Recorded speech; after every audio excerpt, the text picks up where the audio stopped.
Access to Democracy is made possible thanks to the following organizations.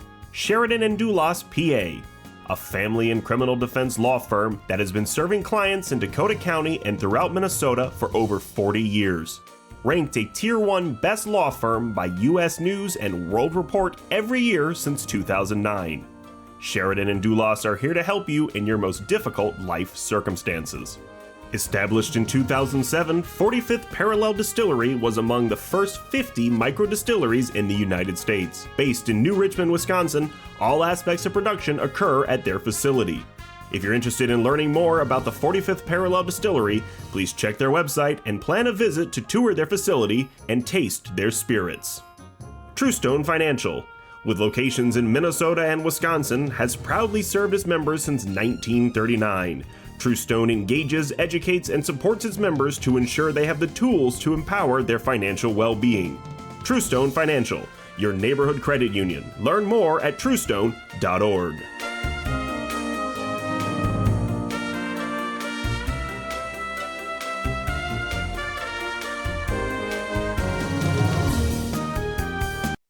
Hello and welcome to another episode of Access to Democracy. I'm your host, Steve Francisco. It's a pleasure to welcome to our studio today a first-time guest who's going to be talking to us about a subject that I just love. We have with us today Bruce Kitt, who is the archive manager for the Northwest Airlines History Center in Bloomington, Minnesota. Bruce, welcome to Access to Democracy. Thank you. Thank you for the invitation, Steve. So you and I ran into each other last weekend at an annual event, the Airliner Show, that was held up near the Mall of America, one of the hotels up there. And it's really a place for commercial aviation enthusiasts and That's hobbyists. a polite term, yes. Or airline nerds, if I may put it more specifically, like you and myself gather. And it was good to see you at that event. And of course, the History Center had a table there and selling merchandise and greeting folks there. When was the Northwest Airlines History Center founded? Who started the museum? The museum was founded in 2002 by an employee named Pete Patsky, who had worked for the airline, migrated to Wings. Well, at that time, it was the Northwest Airlines Employees Federal Credit Union. But he was really the driving force behind the creation of the museum. So it opened up on mid-October 2002. And surprisingly, we have outlived the parent company that we all were working for at the time. Right. Which I should mention to our viewers too, that my late father, was a Northwest Airlines mechanic for 32 years. So the history of Northwest, I sort of feel like I've grown up with part of that history as well. How did your association with Northwest Airlines begin? I was working at a small fixed-base operation out in the Seattle area and saw an ad in the paper and answered it. And I'd been out here once before. So they flew me out here, interviewed me, then forgot to contact me. I called them up and asked them, hey, what's going on? They said, no, you're hired. We're waiting to hear from you. Anyway, moving forward, moved out here in '79 and stayed here my entire career. And what was the job? What did you do at Northwest? Aircraft mechanic. So right. I'm the lucky one that got to play with the big toys. And you worked on engines or landing gear or I worked on different items in the airplane? Basically everything except the engines. I've worked the line, I've done heavy checks, line checks, sheet metal work, everything except the engine themselves. Very interesting. So as we start this discussion about the NWA History Center, we thought it'd be useful for our viewers. We're going to show about a 1-minute video at this point, insert that here, to give our viewers an idea of what's at the History Center. Sure. And they're going to see about some of the uniforms and models of different airplanes that Northwest flew. And here's an interesting video. Take a look at this.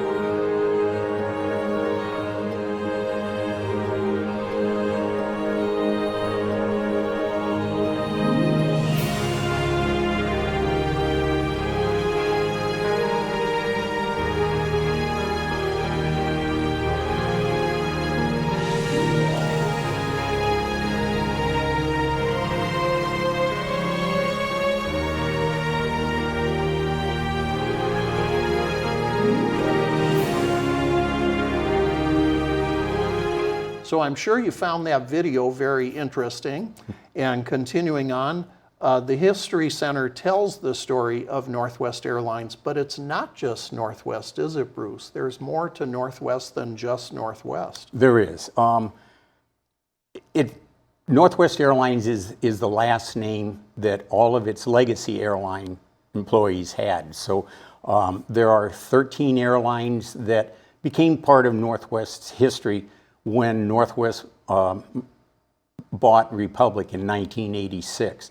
Prior to that, Northwest had never merged or bought another company, and Republic represented a way for the airline to increase its domestic presence to feed its international routes, but brought along all those airline histories. And Republic, if I recall correctly, was made up of North Central, which is a familiar name to some of our older viewers. North Central was a regional airline that for many, many years was based right here at Minneapolis, St. Paul, and also was part of, I believe it was Hughes Air West, and Pacific Coast Airlines, West Coast Airlines, and Bonanza. Is that right? There were a bunch of carriers. There were really only about 5 airlines, but between the mergers and all, more names become associated with them. So yes, Bonanza, there was West Coast Airlines, Southern Airways is who merged with North Central in '79 to create Republic. Right. And North Central itself was originally Wisconsin Central. They had started in Wisconsin. So next door. There's a lot of movement and a lot of name changes. So tell us, when did Northwest Airlines begin? How does the story of this airline begin? Well, in 1925, Congress passed what was known as the Kelly Act, which got the United States Post Office out of the airmail business and turned it over to private enterprise. So they put out contracts. The route was Contract Airmail Route 9, CAM 9, from Chicago to Minneapolis. And it was won by a Chicago, well, they call him a seed merchant. His family was big into seeds for farms and also corn and soybean. He won the original contract, and 3 months later had lost almost all of his planes and pilots due to crashes, threw in the towel in October of 1926. His authorization expired, and a bunch of Northwest businessmen got together, talked a lot of Detroit automotive people into financing the venture, and launched Northwest Airways. And wasn't the airline Northwest Airways, if I'm correct, they were originally incorporated in Michigan? In Michigan, yes. Yeah, because of the Detroit connection, but it was a group of Twin Cities business people who wanted to get a stake in this airline. Correct. So the Detroit people were brought in through Colonel Britton, who was the first president of Northwest. But prior to that, he had worked with Ford building the Ford plant in Highland Park. So he knew of the Ford people, he had connections, and he knew where the money was that could be raised quickly. So yes, it was financed by Michigan money. And I think several years later, the Minnesota people said, well, this isn't right. We're based in Minnesota. So they bought out the Detroit interest, and it became a Minnesota's first home state airline. And what was the first airplane owned by Northwest Airways? Tricky question. When Northwest first started, they leased 2 airplanes. They leased 2 single-seat airplanes. So they started flying in October of 1926. A month later, they had the 3 of the first true airliners with an enclosed cabin for the passengers, all 3 of them. 2 sat in the back, 1 sat in front right next to the pilot. And to give us an idea of when Northwest went into the passenger business, it took, today we don't think twice about going to Chicago. It takes about 1 hour, roughly, give or take a few minutes. How long did that first flight from Minneapolis, St. Paul to Chicago take? It took the better part of a day, including an unexpected landing. Fixed I think it was magneto wire, fixed it and continued on. But it was faster than a train. So there's your technology And coming for the into time, play. it was very And expensive too, I Yes, would imagine. yes. Yeah, Yeah, it was- compared to, You look at it, I believe it was $30 round trip. Hey, that's a bargain, except, the 2026 equivalency, right, you're talking $500-600. That's which is a lot of money. a at that lot of time. money. Yeah. Tell us about the connection of a very famous aviator, barnstormer, right here from Minnesota, Charles Speed Holman. What was his connection to the story of Northwest Airways? He was a well-known aviator in the Twin Cities before Northwest even existed. Matter of fact, he flew for Dickinson, who had the original contract, and came to Northwest through Northwest picking up Dickinson's contract. And he was well known, a known race pilot, barnstormer, had participated in several, if not transcontinental races, local races. The big one was Minneapolis to, I believe, St. Louis, really put him on the map. So he was a well-known, he had a good persona, he was 6-something, so he had a very commanding presence. And I'm told he had a hard time fitting in some of the airplanes because of his height. His height, But yeah. he became one of Northwest Airlines' early pilots, wasn't he? He was one of the 3 pilots. Original pilots. Right. Right. The second one was Dave Benke, who subsequently went on to found the Airline Pilots Association. The union. The for union, the pilots, yeah. right. So What was the northern transcontinental route, and why was this so important to Northwest Airlines? that was the route that nobody wanted to fly. That one went from Minneapolis, but it went through the Dakotas, Montana, Idaho, Washington, upper part Seattle. of to Seattle. Right. And none of the airlines at that time, none of the 4 major airlines liked to fly that because primarily winter and the mountains. They all flew down south where the mountains were lower and not as much snow. So is this right? United Airlines had the mainliner route, New York to Chicago to San Francisco, and didn't TWA had a more southerly They route had a more that went southern- through New Mexico and Arizona? Right, went through, I believe, Columbus, Ohio, Clovis, New Mexico, and then Burbank. Right. So nobody saw an opportunity Oh, for no, this that was northern transcontinental. Not at all. That was figured to be a lost cause. Yeah. And Britain, that was the reason for it. He realized that nobody wanted it, so there'd be no competition. And with the railroads, there were plenty of places, the railroads at one time were called the Iron Compass, that, if worse came to worse, you just drop down and follow the Pacific Northern or something, and Right. you'll wind up at a major city, and, you can land or at least know where you were. In the early days, it's hard to imagine now in this modern age that we live in, but they actually used beacons at night Yep. to navigate, and there wasn't a lot of flying done at night. I think some of the early transcontinental airline trips, they flew routes during the day, but then passengers would board a train for an overnight segment and then get on an airplane that was pre-positioned to continue on back to California. And that was TWA's. TWA, Right. right. They would fly from New York to Columbus. Right. And then get off the plane, get on the train. It would train overnight to Clovis. There'd be another plane, hop over the mountains, and they're End in up Burbank. in Burbank, Right. California. Yeah. And that's when you had airplanes with sleeping berths and all that, because Right. they couldn't do it in one hop. Right.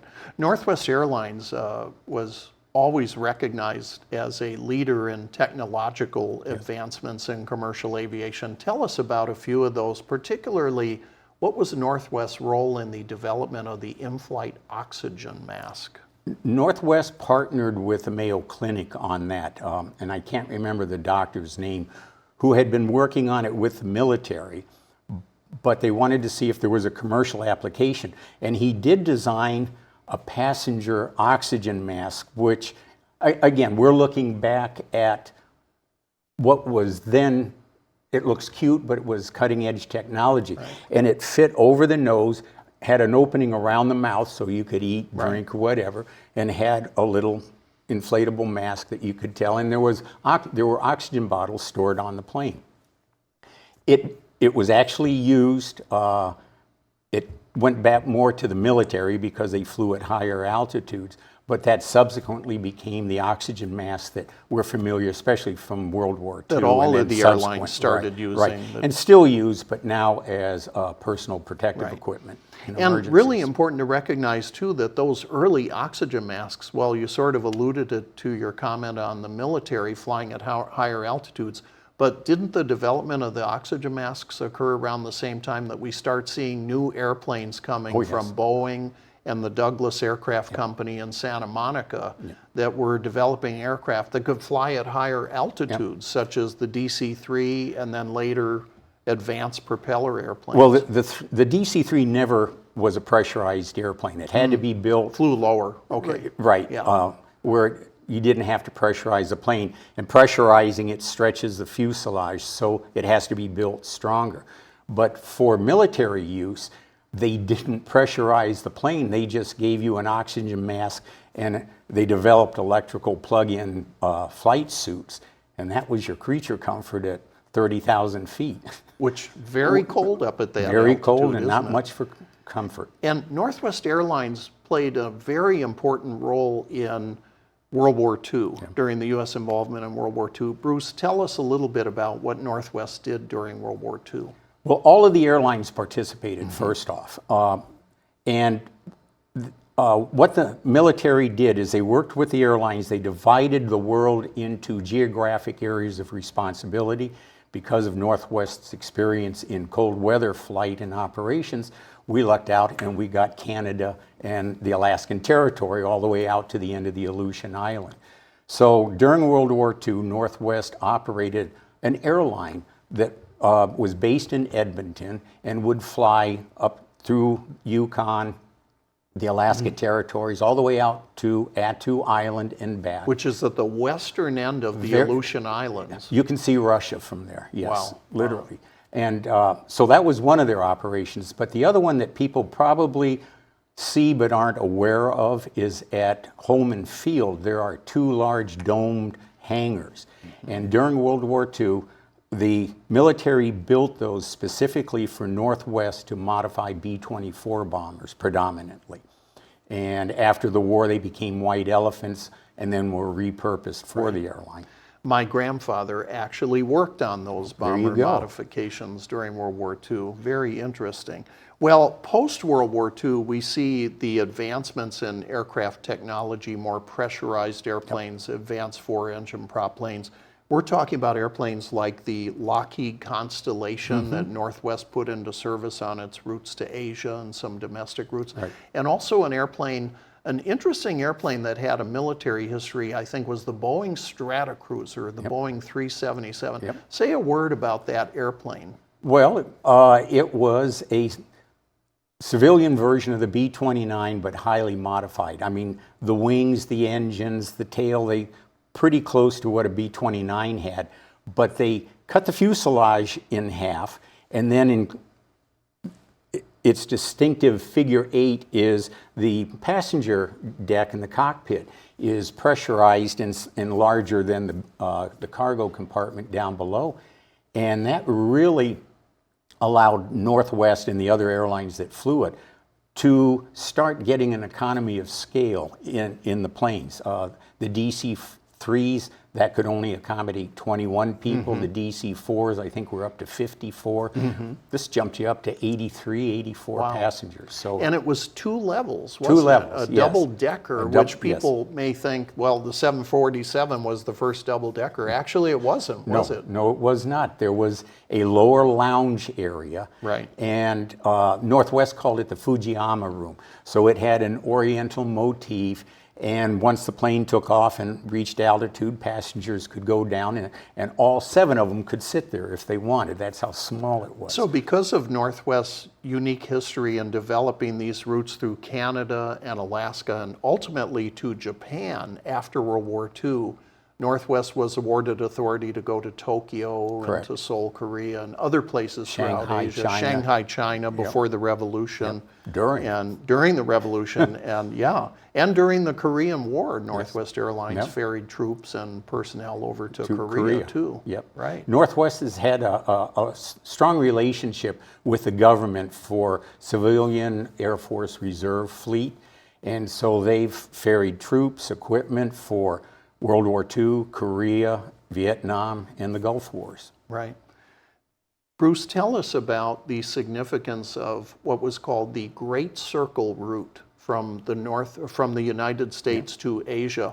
Why was the Great Circle route so important to Northwest Airlines and to its development? Well, again, because they realized that you look at a map projection. Most of them are Mercator, so they're flat. And Pan Am and United looked at it, and they would fly basically along the equator, more or less. Northwest looked at it from the poles looking down and realized a straight line between Minneapolis and Tokyo, you go north. You arc north, and it was, I believe... Shortest distance. Shortest distance, even though it wasn't a perceived straight line. Right. But it shaved off something like 8 hours. Back then, when you're talking about a 36-hour flight from Minneapolis to Tokyo, 8 hours is quite a substantial savings of time. So it gave them a very significant competitive advantage in terms of getting people, say, even from the East Coast of the United States to Asia, and saved them lots and lots of money. Whereas the other airlines were flying this longer. Mid-Pacific route through Hawaii. It was more scenic, no doubt, Yeah. but it took you longer. Who was Donald Nyrop, and what was his role in Northwest history? He was the third president of Northwest, and he was brought in 1954. That Britain started it, Croyle Hunter took it over, and then Harold R. Harris became the president. He's the one, matter of fact, that introduced the Constellation to Northwest's fleet, which didn't really fit anything. And his idea was, because he came from Pan Am, to move everything to New York City. Well, that didn't play well with the Minnesotans, so they canned him after 2 years and brought in Donald Nyrop. And he was really a numbers person. He, very astute. I give him a lot of credit in that field, that he turned the company around and started making money. He made a lot of good, sound decisions. So he really put the company on solid financial footing, and then introduced the jets. And between those two, that put Northwest in its position. And he also came from a career in government, correct? Yes. He was an attorney. He had been the head of the Civil Aeronautics Board, which in those days, before airline deregulation, they determined what routes the airlines flew. You had to petition. You had to make a case for why you did or did not want to fly from A to B for whatever reason. And it could be economic, but the board would decide whether that was valid or not. So, Bruce, tell us some more about how the advent of jet travel in the late 1950s, how it literally revolutionized air travel. Oh, it did. Time, speed, first off. Whereas you would go from Minneapolis to New York in maybe 6 hours, now you're doing it in 3, maybe 4. It really played havoc for a while with scheduling, because you've got a mixed fleet of jets and prop liners, and you've got slow and fast. So, but once they got that down, and especially once the DC-10 and the 747s entered service, where they were wide body and the capacity, 350, the 400 capacity, people. as I said, you went from maybe 100 to almost 400 people. The fares went down, relatively speaking. The average person could all of a sudden afford it because there was the economy Whereas scale. in the 20s, 30s, 40s, It was a even luxury. up to the 50s, Yes. it was a luxury really for the wealthy to or fly. or someone that was on business, and business was, The business buying was the ticket. buying the ticket. You wouldn't get on it on a lark. But the jet airplane, by lowering the cost per seat mile, totally changed, revolutionized Absolutely. the economics so that the average person could afford to buy a ticket and fly to Los Angeles or New York or to Tokyo. Worldwide. With Really Northwest, you remarkable. could have gone around the world almost. At its peak, how many employees worked for Northwest Airlines? I want to say there were about 85,000 roughly, give or take. And we should mention again that in 1986, Northwest merged with Republic, which had roots in Minnesota, the old North Central, so they all became part of Northwest too. Right, and that was why I think Northwest bought Republic. That at that time, Northwest was doing well internationally, but it wasn't able to feed those routes. So once it bought Republic, all of a sudden, right, you had a domestic system that just channeled passengers up to your major, like Seattle, Minneapolis, Detroit, and New York. It just strikes me, it's really remarkable that we live in a wonderful place, Minnesota, Minneapolis, St. Paul, but there are very few places of our size, not being the biggest. We're not New York, we're not LA, but to be a metro area of our size, and we literally had an airline based right here with routes that went to the other side of the world. And then later, even to Europe, and at one point, even as far south as Australia. Briefly. I mean, it used to be that, I'd like to say anyway, that you could get on a flight in Minneapolis and you could go anywhere in the world, Steve. Now you get on a flight in Minneapolis and you have to go somewhere to a hub to go somewhere. To make connections. I mean, it's not black and white. You know, there are international flights, but there just isn't the options and the number of destinations that there used to be. And when did Northwest's official story end? When did Northwest Airlines cease to exist legally? October of 2008, the sale was announced to Delta in April, I believe. In October, it became official. And then from 2008 to December 31st, 2009 is kind of the fade to black, because as soon as that October sale was announced, Delta then began to rebrand, and there was a short period of co-branding with both names, and then Northwest's name. And then on December 31st, 2009, Northwest's operating certificate was surrendered, and that was the legal end of Northwest. Wow. It is a remarkable story. It is. And the story, many of the people who worked for Northwest, such as yourself, they're still here living in the Twin Cities. And tell us where people can visit the History Center. Where is it located and what are the hours? The museum is located on the 3rd floor of the Crown Plaza Air Hotel, which is on American Boulevard and 34th Avenue South. So it's near the Mall of America. Yeah, there is that large structure out there. There's no hardware stores there. I don't go in. But it's right across from the National Cemetery. We're on the 3rd floor. The hours are Thursday and Friday, 11 to 5, Saturday, 11 to 2. And I like to joke and say that we're the only commercial airline museum with its own hotel and apartments. So if you want to come and spend the night, you don't have to go far. Anyone with an interest in the history of commercial aviation and Northwest Airlines specifically should make a point to visit.